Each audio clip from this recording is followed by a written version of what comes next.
કૃષ્ણ મિત્રો, અમિધારા કુકિંગમાં તમારા બધાનું ફરી સ્વાગત છે। આજે આપણે બનાવીશું આથો લાવવાની પરફેક્ટ રીત સાથે ખૂબ બધા વેજીટેબલ્સનો ઉપયોગ કરી અને ગુજરાતી હાંડવો।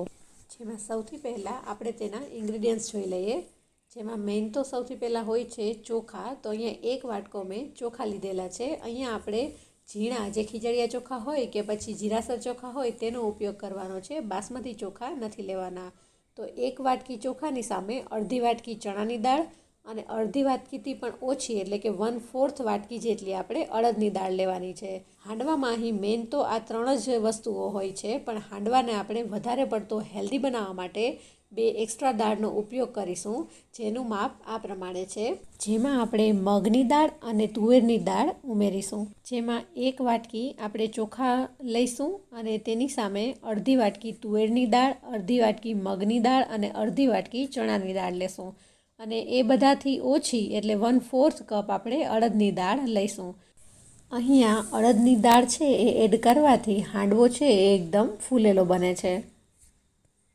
ત્યારબાદ આ બધી જ દાળને આપણે પીસી અને આ દાળનો લોટ તૈયાર કરી લેશું। બધી દાળને મેં પીસી લીધી છે અને આ રીતનો લોટ તૈયાર થયેલો છે। ત્યારબાદ આ લોટનું ટેક્સચર જોઈએ આપણે તો લોટ છે એ આ રીતે થોડો એવો કરકરો દળેલો હોવો જોઈએ, સાવ પાવડર ફોર્મ નથી કરવાનો। બસ આ રીતનો કરકરો લોટ તૈયાર કરી લેવાનો છે। અહીંયા તૈયાર થયેલા લોટને આપણે 3 મહિના સુધી સ્ટોર કરીને રાખી શકીએ છીએ। તો બસ આ લોટને હું સ્ટોર કરીને રાખી દઈશ અને અત્યારે જરૂર પ્રમાણે હાંડવો તૈયાર કરવા માટે આપણે લોટને લઈ લેશું। ત્યારબાદ આ તૈયાર કરેલા લોટમાંથી હું 2 કપ જેટલો લોટ છે એ એક વાસણમાં લઈ લઈશ। તમે કોઈ પણ વાટકી સેટ કરી અને 2 વાટકી લોટ લઈ લેજો।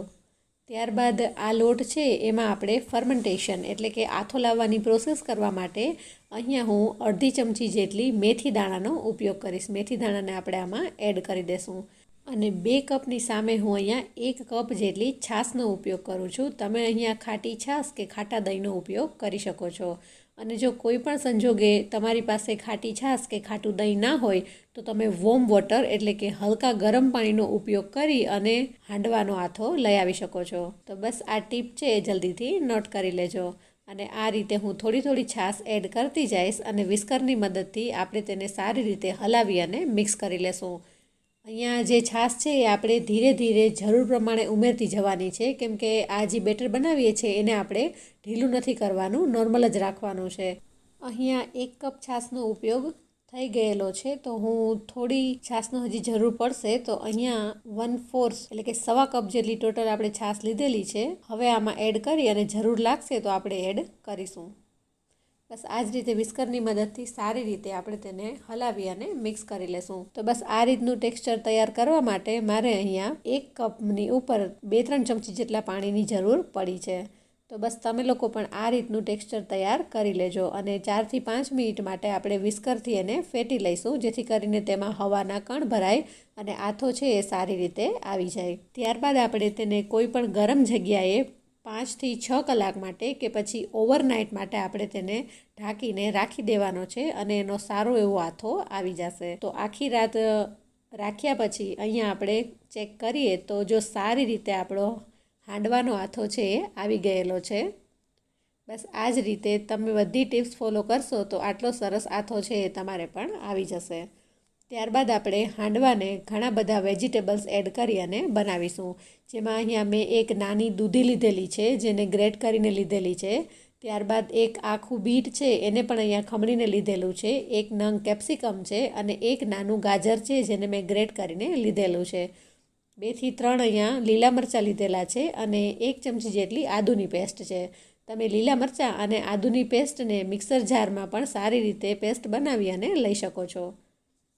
જો તમે અહીંયા બાળકો માટે હાંડવો બનાવતા હોય તો તમે જે લીલા મરચાં તીખા છે એને સ્કીપ પણ કરી શકો છો। તો આ બધું જ શાકભાજી છે એ આપણે હાંડવાનું જે બેટર તૈયાર કર્યું છે એમાં ઉમેરી દેશું। વેજીટેબલ્સ ઉમેર્યા બાદ ચટપટો સ્વાદ આપવા માટે આપણે તેમાં બધા જ મસાલા કરી લેશું। જેમાં સૌથી પહેલાં મેં 1/4 ટીસ્પૂન જેટલી હળદર પાવડર એડ કરી છે। ત્યારબાદ 1/4 ટીસ્પૂન જેટલું તીખું લાલ મરચું એડ કરેલું છે। 1/4 ટીસ્પૂન કશ્મીરી લાલ ઉમેરેલું છે। અડધી ચમચી જેટલું ધાણા જીરું પાવડર, સ્વાદ પ્રમાણે નમક એડ કરી દઈશું અને એક આખી ચમચી જેટલી શુગર એડ કરી દઈશું, આ બધા જ ટેસ્ટને બેલેન્સ કરવા માટે. ત્યારબાદ આ બધા જ વેજીટેબલ્સને આપણે મિક્સ કરી લઈશું. આ બધા જ વેજીટેબલ મિક્સ થઈ જશે એટલે આ રીતનું આપણું બેટર તૈયાર થઈ જશે. તો હવે હાંડવાને એકદમ ટેસ્ટી બનાવવા માટે એક સ્પેશિયલ વઘાર કરીશું, જેના માટે મેં અહીંયા 2 મોટી ચમચી જેટલું તેલ લીધું છે. તે ગરમ થાય ત્યારબાદ તેમાં રાઈ, થોડું એવું જીરું, એ બંને તતડી જાય ત્યારબાદ આપણે ગેસની ફ્લેમ છે એ બંધ કરી દઈશું અને એમાં હિંગ એડ કરી અને 4 થી 5 જેટલા મીઠા લીમડાના પાન અને 1 મોટી ચમચી જેટલા તલને એડ કરી દઈશું. અને આ વઘાર છે એને ડાયરેક્ટ આપણે બેટરની ઉપર સ્પ્રેડ કરી દઈશું.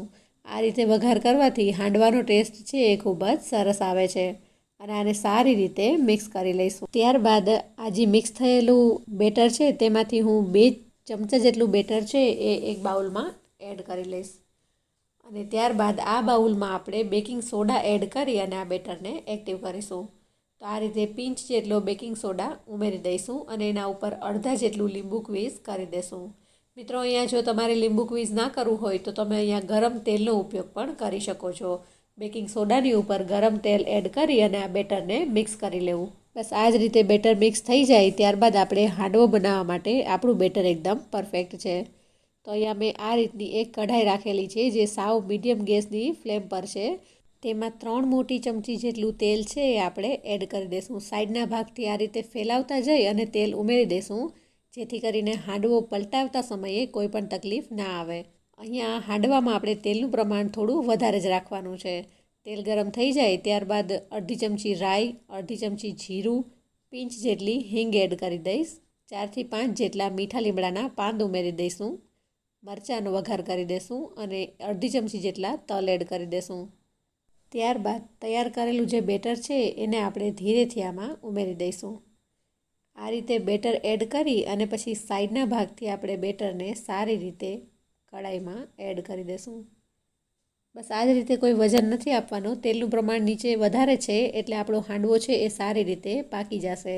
અહીં ઢાંકણ ઢાંકી અને 10 થી 12 મિનિટ માટે આપણે એને કૂક થવા દઈશું. જો તમારું પેન છે એ તળિયેથી આછું હોય તો તમારે 10 મિનિટ પહેલાં ચેક કરી લેવું.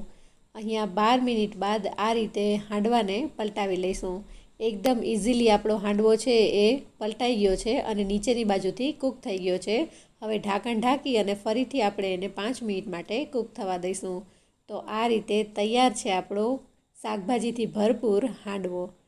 તો ફ્રેન્ડ્સ, આવી જ અવનવી રેસિપીઝ માટે અમિધારા કુકિંગ ચેનલને લાઇક કરો, શેર કરો અને સબસ્ક્રાઈબ કરો. Thank you.